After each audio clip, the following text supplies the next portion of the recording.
Good evening, YouTubers. It's been 52 hours since I had my hernia surgery. And you can see this gentleman here assuming the position.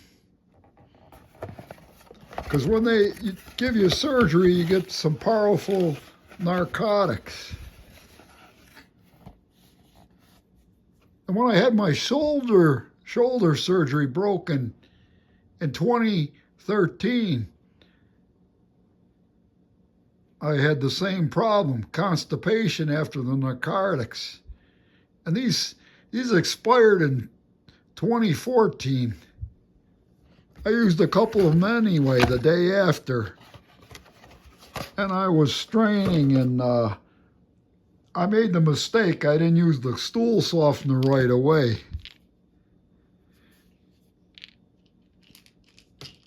The script is the same as the ones you buy at Walgreens, and I didn't know they sent a script in for that.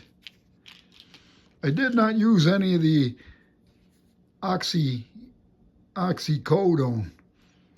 I learned that with my shoulder because it constipates you. And what they use in the hospital is a combination of fentanyl and something else. But the swelling has gone down significantly. I took a shower today. This is day number 2 after the fact. And I got all that iodine stain off. I used shaving cream, and that before I took a shower, and that got all that stain off. The pain level's way down. Anybody that plays sports, baseball or hockey, you get hit above the family jewels and your gut just tightens right up. And this feels kind of, the first day it was not as intense, but it's just a steady soreness across here. And I'm on the mend. Today was way better. And I made the mistake. I didn't start the laxative right away. I mean, I strained. I used 2 of the fleet enemas, and I just got 1 little turd ball yesterday.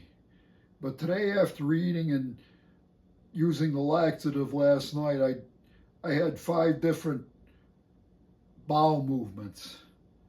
The last one was a couple hours ago, so that's a good feeling to get cleaned out and now, like I say, the gut is just steady soreness. I'm going to put a call in the doctor tomorrow. I may have some other complications with fluid draining, but I'm on the mend. And speaking of surgery and fentanyl, a sad story. Those of you that know me know my son had a problem with heroin years ago. And one of his friends from those days, he stayed in touch with, and he'd visit us, come around the house once in a while and say hello and stuff. His hands were always sweaty and clammy, and he was using heroin back in the day. This is going back 15 years or more ago, and he didn't get off it. He thought he was safe snorting it. And once the heroin market dried up and they replaced it with fentanyl, that's what he was sniffing. But, you know, and his parents were school teachers, good people, and they tried. And we warned this young man. I mean, I said, buddy, you're just one sniff away from going to the great hereafter. And he died last week. He OD'd.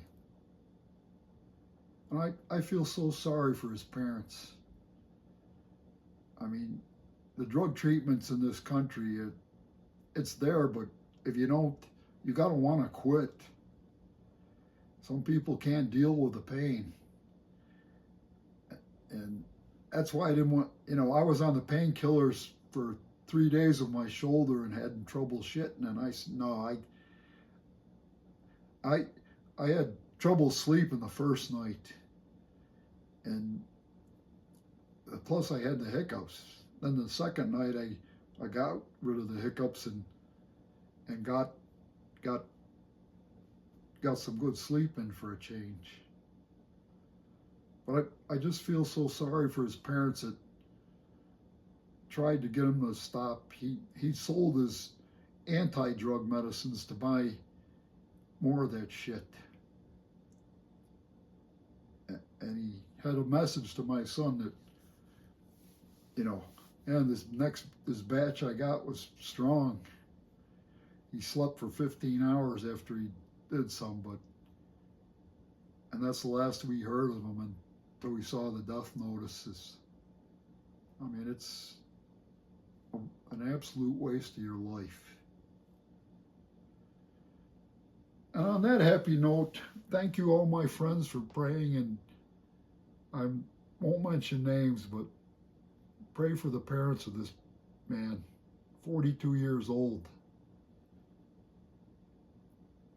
You go down the roads of addiction, it's a terrible thing. And my boy beat it.